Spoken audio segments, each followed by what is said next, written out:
Why does the same loss destroy one person while another remains calm and steady?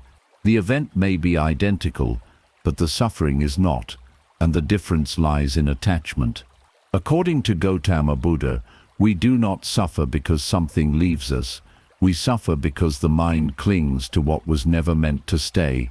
Loss is natural in a world of impermanence, but attachment resists change and turns it into pain. When you understand that it is clinging, not the loss itself, that truly hurts, you begin to experience a freedom that no ending can take away. Loss is natural, suffering is created by the mind. Loss feels personal, but in truth, it is universal. Every human being, without exception, will experience separation from what they value. Relationships shift, bodies age, opportunities close, seasons change, and eventually even life itself comes to an end. This is not a flaw in existence, it is the structure of existence. Buddhism calls this reality Anicca, the law of impermanence. Everything that arises will pass away. Everything that begins will end. Everything that is gathered will eventually disperse. Yet knowing this intellectually is very different from accepting it emotionally. The mind understands change, but the heart resists it. We say we know nothing lasts forever, yet we secretly hope that certain things will be exceptions. We form attachments and begin to imagine stability where there is only movement. We build futures in our thoughts and assume continuity in what was always temporary. When life does what it has always done, when it changes, we feel betrayed. According to the teachings of Gautama Buddha, suffering arises not because impermanence exists, but because we resist impermanence.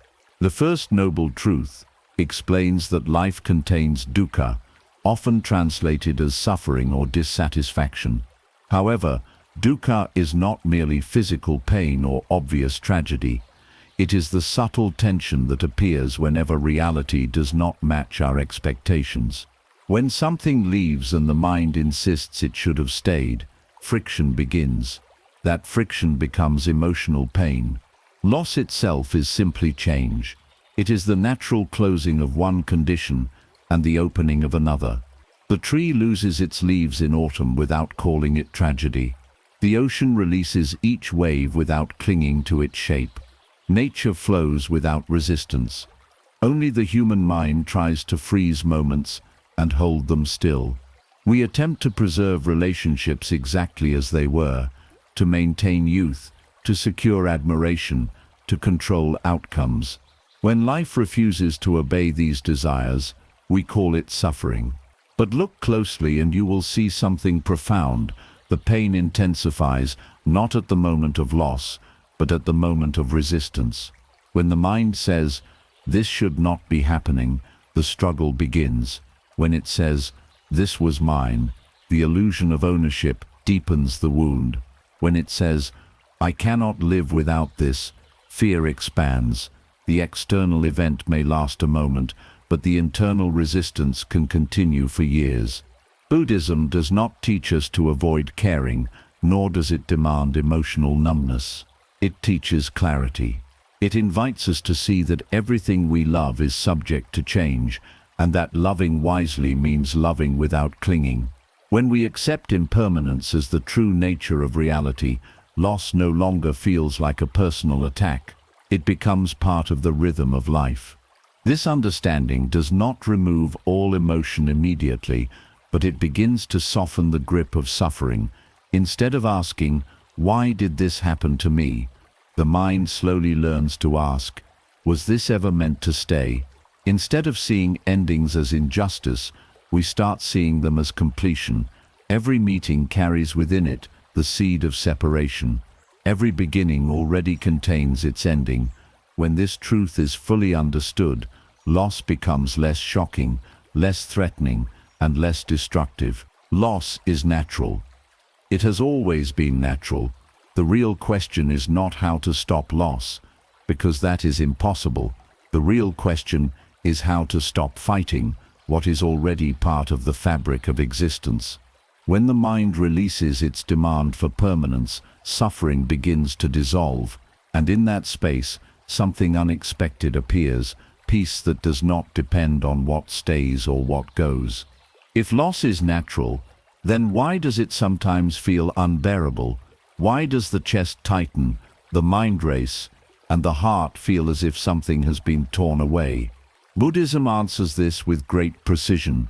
The pain is not created by the event itself, but by Tanha, the craving that silently grows within the mind long before the loss ever happens. In the second noble truth, Gautama Buddha explained that suffering arises from craving. Tanha is not simple desire. It is not appreciation. It is not healthy enjoyment. Tanha is psychological thirst. It is the deep internal insistence that something must remain, must continue, must belong to us in order for us to feel secure or complete. Craving whispers subtle promises into the mind. It says, "You need this to be whole." It says, "Without this person, you are nothing." It says, "If this disappears, you will collapse." Over time, craving builds invisible chains. We begin to tie our identity to external conditions. We do not just love someone. We begin to believe we cannot exist peacefully without them. We do not just enjoy success. We begin to believe our worth depends on it. We do not just appreciate stability. We begin to believe it must never change.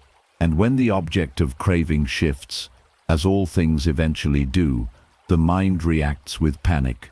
Notice something carefully. Before the loss, there was attachment. Before the attachment, there was craving. Before craving, there was a thought. This makes me feel good. I want more. The mind moved from enjoyment to dependence without noticing the shift. Craving does not announce itself loudly. It develops quietly. It turns preferences into necessities. It transforms appreciation into ownership. It convinces us that what is pleasant must remain permanent. When loss finally occurs, we blame the external world. We blame people. We blame timing. We blame destiny. But the Buddha directs our attention inward. He asks us to observe the craving that existed long before the separation. The deeper the craving, the deeper the suffering. The stronger the illusion of ownership, the sharper the pain when that illusion collapses. Craving creates a future in the imagination and then becomes attached to that imagined future. When reality unfolds differently, the mind feels betrayed by its own expectations. In this way, suffering is not caused by reality. It is caused by the gap between reality and the mind's demands. Tanha tightens that gap until it becomes unbearable. Consider how the mind reacts when something desirable appears. It reaches forward and says, "May this continue." When something pleasant is present, it says, "Let this last." And when something unpleasant arises, it says, "Let this end." This constant pushing and pulling is craving. It is a restless movement that never allows contentment. Even while we have what we want, we fear losing it. Even in moments of joy, anxiety hides underneath, asking, "How long will this stay?" This is why attachment contains suffering from the very beginning. The moment craving forms, fear is born. The fear of loss is already inside the attachment. We may call it love, commitment, ambition, or security, but if fear is hiding within it, then craving is present. And where craving exists, suffering waits patiently. Buddhism does not demand that we reject all experiences or withdraw from life. It teaches awareness. It asks us to examine the quality of our relationship with what we value. Are we holding gently, or are we gripping tightly? Are we appreciating, or are we depending? Are we loving freely, or are we demanding permanence? When we meditate and observe the mind, we begin to see craving as a pattern. A pleasant feeling arises, and the mind reaches. An unpleasant feeling arises, and the mind resists. Neutral moments arise, and the mind becomes restless, searching for stimulation. This endless cycle keeps the heart unsettled. Loss only exposes what was already there. If we remove craving, what remains is simple experience. Joy is enjoyed while it is present.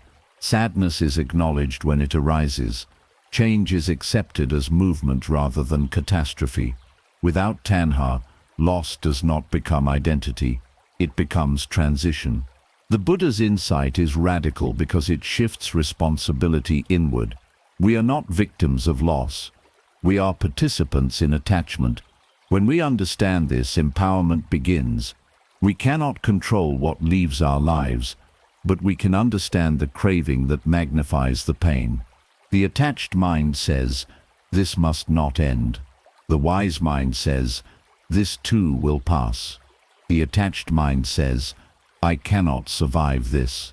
The wise mind says, "All experiences rise and fall." Craving promises security but delivers anxiety. It promises fulfillment but delivers fear. When we see Tanha clearly, we realize that suffering was never hiding in the loss itself. It was hiding in the thirst that demanded permanence in a world that was never designed to provide it. And when that thirst is understood, not suppressed, not denied, but deeply understood, it begins to loosen. As craving softens, attachment weakens. As attachment weakens, loss loses its power to wound so deeply. What remains is not coldness but clarity, not indifference but freedom. This is why loss only devastates the attached mind. Without craving, there is no chain to break. Without illusion of ownership, there is nothing to defend. Without demand for permanence, change becomes natural again. In seeing Tanha clearly, we take the first real step toward liberation. Attachment creates the illusion of mine. If craving is the root of suffering, then attachment is the structure built upon that root. Craving begins as a subtle desire, but attachment solidifies it into identity. It is attachment that transforms "I enjoy this" into "this is mine." It is attachment that turns connection into possession, experience into ownership, and preference into psychological dependence. Once the mind says mine, it prepares itself for pain, because nothing in this world has ever agreed to belong to us permanently. The Buddha's teaching of Anatta, or non-self, challenges this illusion directly. According to Gautama Buddha, what we call self is not a fixed, permanent entity. It is a constantly changing process, made of thoughts, sensations, memories, and perceptions. Yet the mind constructs a solid identity and then extends that identity outward. It says, "My partner, my reputation, my success, my future, and even my pain." Attachment strengthens the illusion that these external conditions are extensions of who we are. When something we are attached to disappears, it does not feel like losing an object. It feels like losing a part of ourselves. That is why loss can feel so overwhelming. The mind is not just grieving the external change, it is defending the identity it built around that change. If someone leaves, the ego does not simply register absence, it whispers, "What does this say about me?" If success fades, the ego asks, "Who am I without this?" Attachment fuses external conditions with internal identity, and when the conditions shift, the sense of self trembles. Look closely at how attachment operates. At first, there is connection and appreciation. Then there is investment of emotion. Gradually, expectations form. The mind begins to create a narrative about the future. It imagines continuity and stability. It weaves stories of forever, always, and never changing.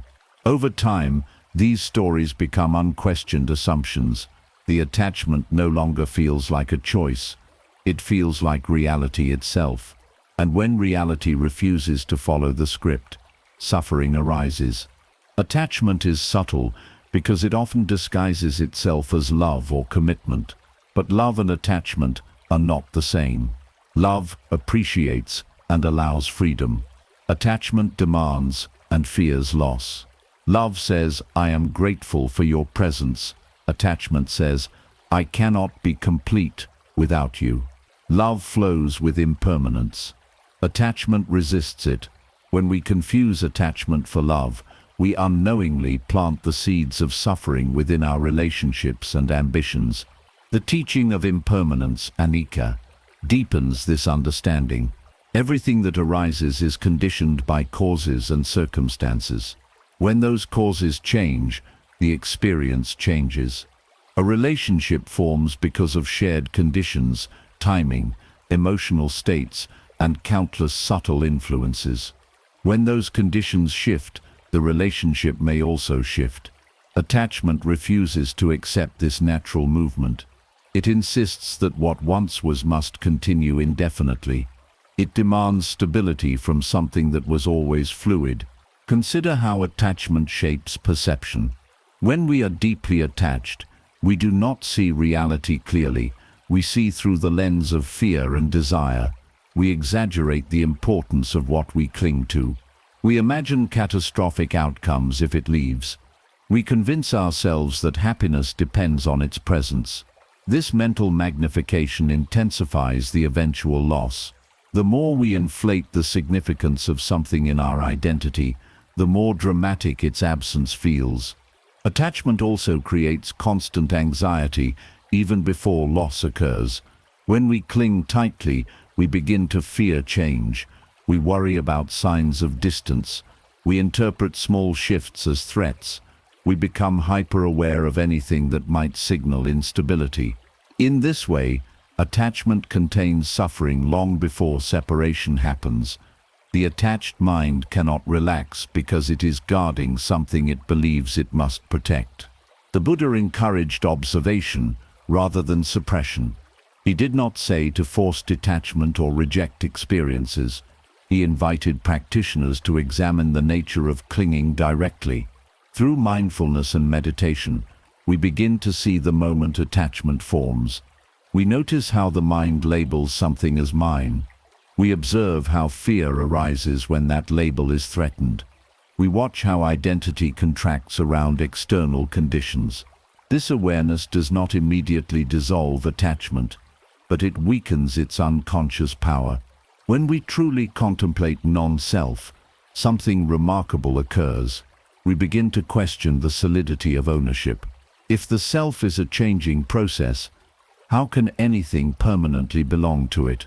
If thoughts and emotions are constantly shifting, what exactly is the I that claims possession?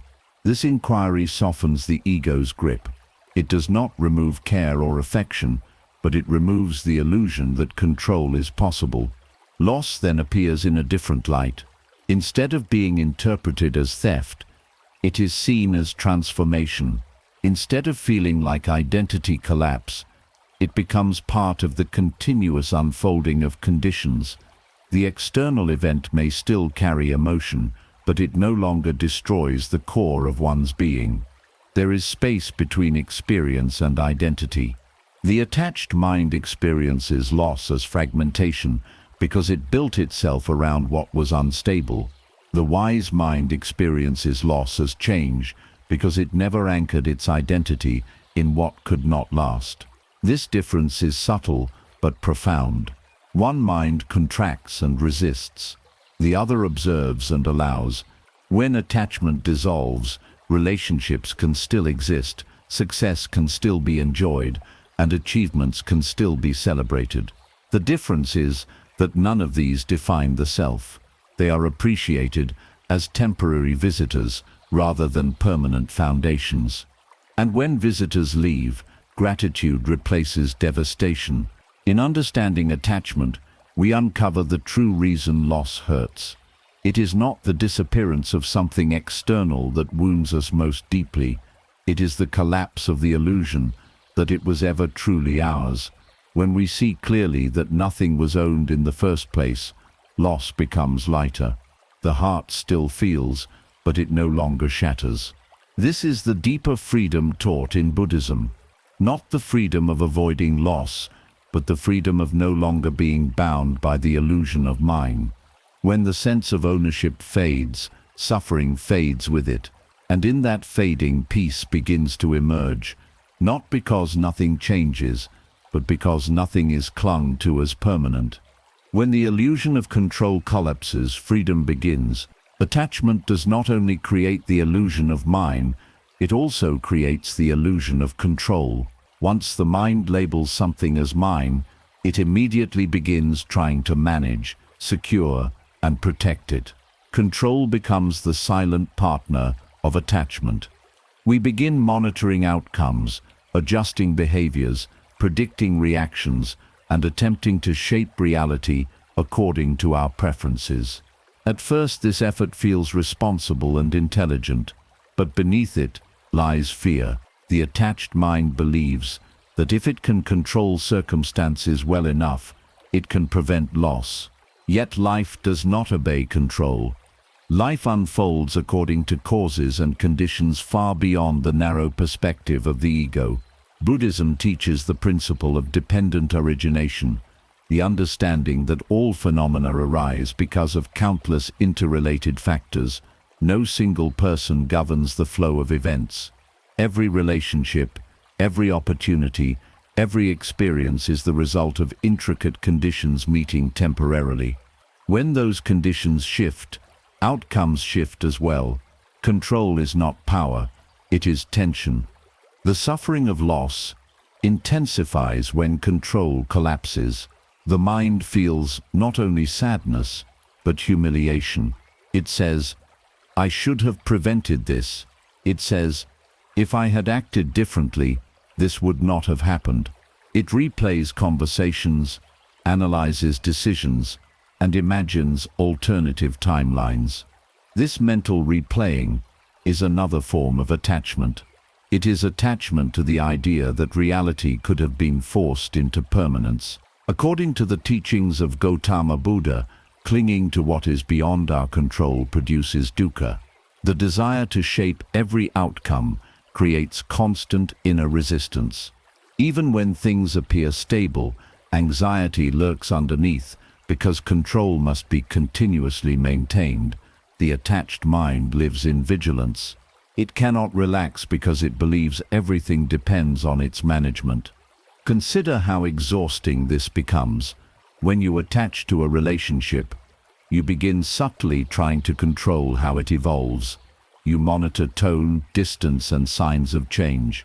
When you attach to status or success, you become alert to threats, competition, and decline. When you attach to identity, you defend it against criticism. In each case, attachment binds you to endless maintenance. Peace becomes conditional. Loss exposes the limits of control. When something leaves despite your efforts, the illusion cracks. The ego feels powerless and reacts with anger, shame, or despair. But within this collapse lies an opportunity. When control proves impossible, the mind has a choice. It can tighten further and resist reality more aggressively, or it can release the illusion and rest in acceptance.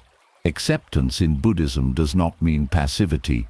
It means recognizing the true nature of conditions. It means understanding that impermanence governs everything. When you deeply internalize this, you stop negotiating with reality. You stop arguing with what has already occurred. Instead of asking how to reverse loss, you begin asking what this change is teaching you about attachment and control. The illusion of control is deeply tied to fear. Fear of abandonment, fear of insignificance, fear of uncertainty. The mind believes that by controlling external conditions, it can protect itself from these fears. But fear does not dissolve through control, it dissolves through insight. When you observe fear directly in meditation, without trying to escape it, you discover that it is simply a sensation arising and passing like any other. It does not require external stability to subside. Through mindfulness, you begin to witness the moment control impulses arise. You notice how the body tightens, how the breath shortens, how the mind races to fix what feels unstable. Instead of obeying these impulses, you observe them. This observation weakens their grip. The more clearly you see the urge to control, the less automatic it becomes. Gradually, something profound shifts. You realize that peace does not depend on holding everything together. Peace depends on allowing things to unfold as they will. This does not eliminate effort or responsibility, but it removes desperation. You still act wisely, but you are not internally shattered if outcomes differ from your expectations. Loss in this light becomes a teacher. It reveals where you were gripping too tightly. It shows where identity and control had intertwined. It invites you to loosen your hold. Each loss becomes an opportunity to step closer to freedom, not because it feels pleasant, but because it dismantles illusions. The attached mind believes stability equals safety. The awakened mind understands that safety is found in non-clinging. When you no longer try to freeze reality, you flow with it. When you stop insisting that conditions remain fixed, you discover that change is not an enemy but a rhythm. Control promises certainty, but delivers anxiety. Letting go of control may initially feel frightening, but it eventually delivers spaciousness. In that spaciousness, the heart relaxes. You begin to see that you were never responsible for preserving impermanence. You were only responsible for how you relate to it. When the illusion of control collapses, freedom begins. You realize that you can endure change, you can survive endings, you can witness loss without losing yourself. The mind becomes less reactive and more aware. The nervous system softens, acceptance replaces resistance. Loss then transforms from catastrophe into transition. You no longer interpret it as personal failure. You recognize it as the natural unfolding of causes and conditions. This understanding does not make you indifferent. It makes you resilient. You care deeply, but you do not cling desperately. You act wisely, but you do not demand outcomes. This is the shift from attachment to liberation. The world continues to change, but your peace becomes less dependent on controlling that change. The heart opens without trying to cage what it loves, and in that openness, loss loses its power to devastate. From clinging to liberation, the path beyond loss. If attachment creates suffering, and the illusion of control intensifies it, then the real question becomes deeper and more personal. How does one actually move from clinging to freedom? It is easy to speak about detachment as an idea, but far more difficult to live it when the heart feels heavy. Buddhism does not offer quick emotional suppression or cold withdrawal. It offers a path, gradual, mindful, and transformative, that reshapes the relationship between the mind and experience itself. The Buddha did not merely diagnose suffering, he presented a way beyond it through the Noble Eightfold Path. This path is not about escaping life or avoiding relationships. It is about transforming the quality of awareness that engages with life. When mindfulness deepens, attachment becomes visible. When wisdom matures, clinging weakens. When insight stabilizes, loss no longer destroys inner balance. At the center of this transformation lies awareness. Most attachment operates unconsciously. We do not wake up and decide to cling. We slowly drift into identification. Through meditation, however, we begin to observe thoughts as thoughts, emotions as emotions, and desires as passing movements rather than permanent truths. When you sit quietly and observe the breath, you notice how the mind reaches for pleasant memories and resists unpleasant ones. You see craving arise and fade. You witness fear form and dissolve. This observation reveals something crucial. Nothing within the mind is fixed. As mindfulness strengthens, the emotional storms that once felt overwhelming begin to show their impermanent nature. Grief arises, but it shifts. Longing appears, but it softens. Anger surfaces, but it passes. The direct experience of impermanence within your own consciousness changes your relationship to external loss. You no longer assume that pain will last forever. You begin to trust the natural rhythm of arising and passing. Compassion also becomes an essential part of liberation. Many people respond to loss by becoming harsh toward themselves. They criticize their vulnerability. They judge their emotions. They interpret attachment as weakness. But Buddhism encourages compassion, both for others and for oneself. Recognizing that attachment is a common human tendency softens shame. Seeing that all beings struggle with craving creates understanding. Instead of fighting your reactions, you hold them gently in awareness. This gentleness allows healing to occur without repression. Another powerful shift occurs when gratitude replaces ownership. When attachment dominates, the mind says, "This was mine." When wisdom deepens, the mind says, "I was fortunate to experience this." Gratitude acknowledges the temporary nature of all encounters while honoring their value. It does not deny sadness, but it prevents bitterness. It transforms loss from theft into completion. Detachment, in its true Buddhist meaning, does not mean indifference. It means non-clinging. You can still love deeply, work passionately, and commit sincerely, but without binding your identity to outcomes. You appreciate experiences fully while understanding their transient nature. This balance allows joy without fear and connection without desperation. As insight grows, a profound internal stability develops. This stability does not depend on constant reassurance or predictable conditions. It arises from direct understanding of reality's nature. When you truly see that all phenomena are impermanent, unsatisfactory when clung to, and not self, something inside relaxes. The heart no longer tries to anchor itself in what cannot hold.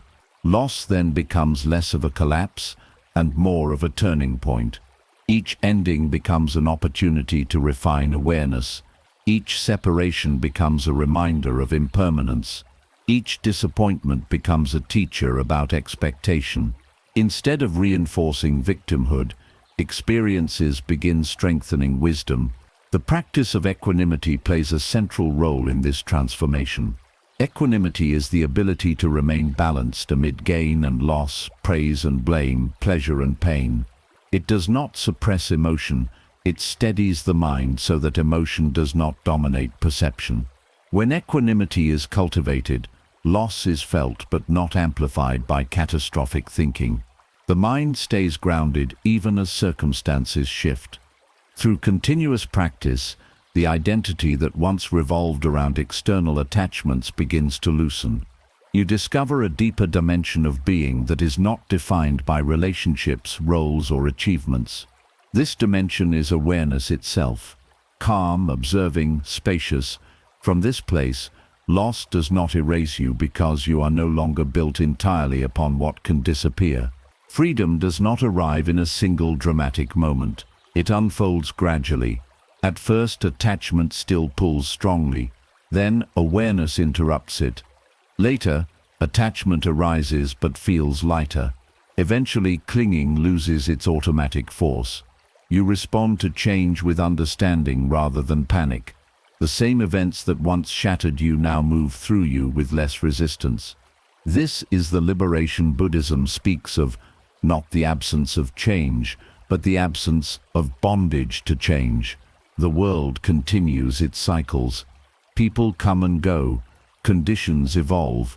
Yet the mind becomes less entangled. Peace grows, not because life becomes stable, but because awareness becomes stable. In this freedom, love becomes purer. It is no longer mixed with possession. Success becomes lighter. It is no longer tied to self-worth. Relationships become healthier. They are no longer burdened by fear of abandonment. Even solitude becomes nourishing rather than threatening. Loss only devastates the attached mind. When attachment dissolves, loss still occurs, but it no longer destroys. It becomes part of the unfolding journey toward deeper wisdom.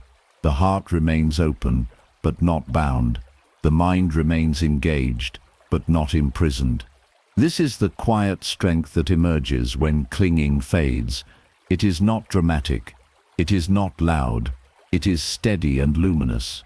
And once experienced, It reveals that freedom was never about preventing loss. It was always about transforming the way the mind holds what it loves. The death of attachment and the birth of inner freedom. Chapter 6. The death of attachment and the birth of inner freedom. There comes a moment on the path when understanding impermanence is no longer just philosophy, and detachment is no longer just a practice. It becomes a lived experience. This is the turning point where attachment begins to die, not through force, not through suppression, but through clear seeing.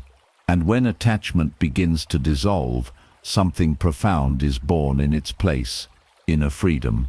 Most people believe that freedom comes from securing what they desire. They think peace will arrive once relationships are stable, finances are protected, status is respected, and future outcomes feel certain. But the Buddha revealed something far more radical. True freedom does not arise from securing the world. It arises from releasing the need to secure it. As long as the mind depends on external stability for internal peace, it remains vulnerable to loss. When peace depends on what can disappear, suffering is always waiting. Attachment is subtle because it often hides behind positive experiences. We do not notice it when things are going well, when love is present, when success is flowing, when comfort surrounds us. Attachment quietly grows roots. It tells us, this is safe, this will continue, this defines you. But reality never signed that agreement. Everything is still moving, still changing, still subject to causes and conditions. The death of attachment begins with insight into this movement. Through mindfulness and meditation, you begin to observe how the mind tightens around pleasure. You notice how it resists discomfort. You see how identity expands when praised and contracts when criticized. This observation becomes transformative because you realize that suffering does not come from experience itself, but from the grasping that follows it. According to the teachings of Gautama Buddha, liberation arises when craving and clinging are extinguished. This extinguishing is not emotional emptiness, it is clarity. It is the recognition that nothing external can permanently stabilize the self, because the self itself is not permanent. When you deeply contemplate Anatta, the truth of non-self, attachment weakens naturally. If there is no fixed, unchanging self, then what exactly is being defended? What is being owned? What is being lost? The fear of loss is often the fear of becoming nothing. When someone leaves or a role ends, the ego fears emptiness. It believes identity has been stripped away. But through practice you begin to encounter emptiness directly, and you discover that it is not annihilation. It is spaciousness. It is openness. It is the absence of rigid identity. Instead of collapsing into despair, you experience lightness. This is one of the most misunderstood aspects of Buddhist wisdom. Emptiness does not mean meaninglessness. It means freedom from fixed definitions. When you no longer cling to identity, you can adapt. When you no longer cling to possession, you can appreciate. When you no longer cling to permanence, you can flow. Loss, from this awakened perspective, becomes a purification. It removes what you thought you needed. It exposes where fear was hiding. It reveals how tightly you were gripping what was never secure. Each loss becomes an invitation to release another layer of clinging. At first, this release feels uncomfortable. The ego resists surrender. It wants guarantees. It wants promises. It wants stability. But gradually, as you witness the mind's patterns, you see that control never truly provided safety. Attachment never truly provided peace. It only created temporary comfort, followed by anxiety. Inner freedom grows quietly. It does not arrive with dramatic celebration. It shows itself in small shifts. You react less intensely. You recover more quickly. You feel sadness without drowning in it. You enjoy joy without fearing its end. The emotional landscape remains dynamic, but your center becomes steady. This steadiness is rooted in awareness itself. Awareness does not cling. It observes. It does not demand. It allows. When you rest in awareness rather than in identity, experiences flow through you, like weather through the sky. Storms pass. Sunshine returns. The sky remains unchanged. The death of attachment also transforms relationships. You no longer approach others from need, but from wholeness. You give without demanding permanence. You receive without claiming ownership. Love becomes lighter and more compassionate. It is no longer entangled with fear of abandonment. If someone leaves, gratitude remains for the time shared. Pain may arise, but it does not define you. This freedom extends beyond relationships into every aspect of life. Success becomes something to appreciate rather than cling to. Failure becomes something to learn from rather than fear. Reputation becomes less important than integrity. External conditions lose their power to determine your internal state. You begin to understand deeply that loss only devastates the attached mind. When attachment fades, loss still occurs, but it no longer destroys peace. It becomes part of the rhythm of existence. The heart stays open, but it is not chained. This is liberation in its practical form. Not escape from life, but freedom within it. Not avoidance of change, but harmony with it. Not suppression of emotion, but balance within emotion. Eventually, a profound realization emerges. Nothing was ever truly yours, and yet nothing was ever missing. Experiences came and went. People entered and exited. Roles formed and dissolved. But awareness remained. Presence remained.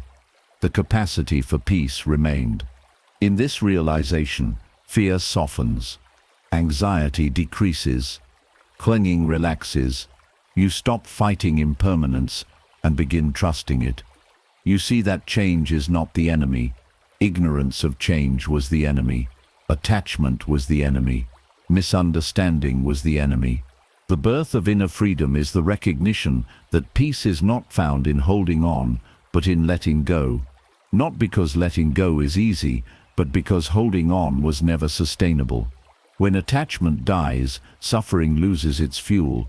When suffering loses its fuel, clarity shines.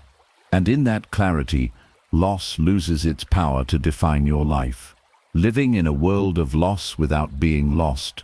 There is a final transformation that occurs when the teachings are no longer ideas, but embodied truth. It is one thing to understand impermanence intellectually. It is another to meditate on craving and observe attachment. But the deepest shift happens when you begin to live in a world of constant change without being internally shaken by it. This is the maturity of wisdom. This is where the teaching becomes real. Life does not stop presenting loss. Even the most awakened mind will witness separation, illness, aging, and death. The difference is not in what happens externally. The difference is in how the mind relates to what happens.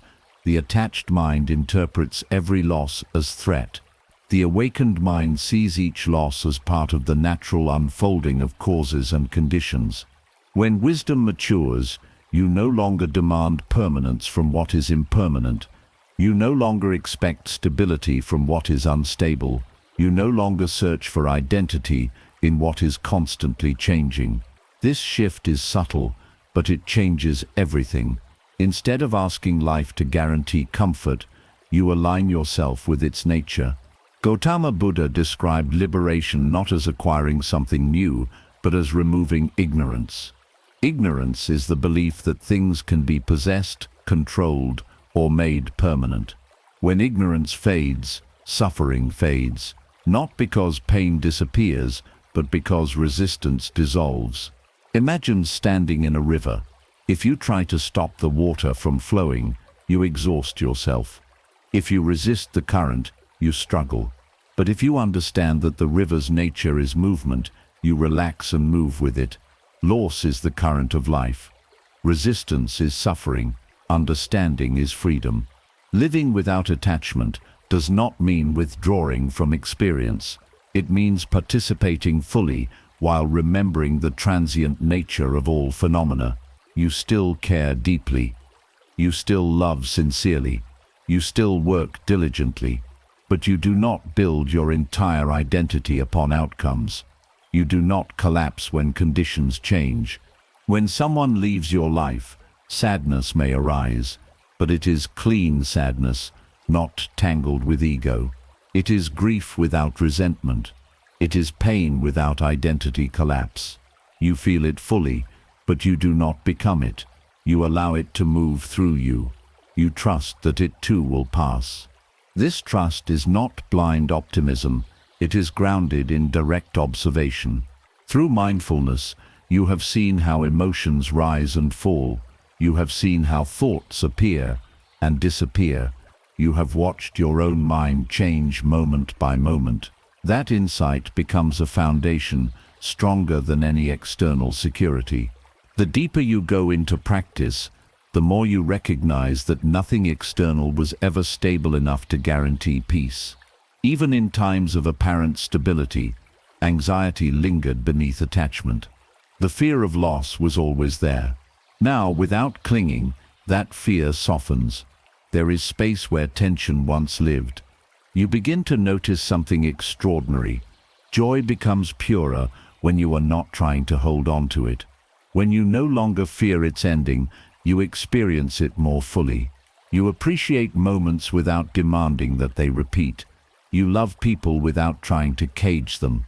You celebrate success without tying it to your worth. Loss still comes. It will always come, but it no longer defines you. Instead, it refines you. Each ending strengthens equanimity. Each separation deepens understanding. Each disappointment reveals another layer of attachment to release. This is not emotional numbness. It is emotional wisdom. It is the capacity to remain open-hearted in a changing world. It is the courage to let life unfold without constant negotiation. It is the strength to stand steady even when conditions shift unexpectedly. When attachment falls away, gratitude replaces ownership. You look back at what has left your life and feel appreciation rather than bitterness. You see that every experience, even painful ones, contributed to your growth. You understand that nothing was wasted. Everything was part of the unfolding path. Eventually, a profound simplicity arises. You stop asking, "How do I prevent loss?" and begin asking, "How do I remain awake through loss?" This question changes the direction of your life. Instead of fighting reality, you cultivate awareness. Instead of clinging to outcomes, you cultivate clarity. And then something remarkable becomes evident. You realize that what you truly are cannot be taken away. Roles can change, relationships can end, circumstances can shift, but awareness itself remains, presence remains, the capacity for peace remains. This realization is not dramatic. It is quiet, it is steady. It is the calm understanding that nothing external was ever your ultimate foundation. You were searching for stability in moving things, when stability was available in insight all along. Living in a world of loss without being lost is the culmination of Buddhist wisdom. It is not the denial of pain, but the transcendence of unnecessary suffering. It is the ability to walk through endings without collapsing. It is the ability to release without becoming empty. It is the freedom of a mind that understands impermanence deeply. Loss will continue to shape the landscape of your life, but once attachment dissolves, loss becomes teacher rather than enemy. It becomes reminder rather than punishment. It becomes doorway rather than destruction. And in that doorway, you discover a peace that no departure can steal. At some point in life, everyone faces a loss that feels unbearable. A person leaves, a dream collapses, a chapter closes without warning. In those moments, it is easy to believe that life is against you, that something has been taken from you unfairly, that peace is now impossible. But what Buddhism gently reveals is something far deeper. What hurts most is not what left, but the attachment that believed it could never leave. According to the wisdom of Gautama Buddha, suffering is not woven into loss itself. It is woven into clinging. The world moves according to impermanence. People change, circumstances shift, conditions dissolve. This is not cruelty, this is nature. When we stop demanding permanence from what is temporary, the heart begins to soften. When we stop trying to own what was never ours, the mind begins to rest. Loss will still visit you. It always will, but it does not have to break you. When you understand craving, when you see attachment clearly, when you release the illusion of control, something inside you becomes steady. You begin to live fully without gripping tightly. You begin to love deeply without chaining your peace to outcomes. You begin to appreciate without demanding forever. The freedom the Buddha pointed toward is not a world without endings. It is a mind that remains balanced within them. It is the quiet strength of knowing that what you truly are cannot be taken away by change. When attachment loosens, fear loosens. When fear loosens, suffering fades. And when suffering fades, peace reveals itself, not as something you achieve, but as something that was always there beneath the clinging. So when the next loss arrives, pause before you call it destruction. Ask gently, where was I attached? Let that question guide you inward. In that inquiry lies awakening. In that awakening lies freedom. And in that freedom you discover that nothing that leaves can take your peace with it unless you hand it over through attachment.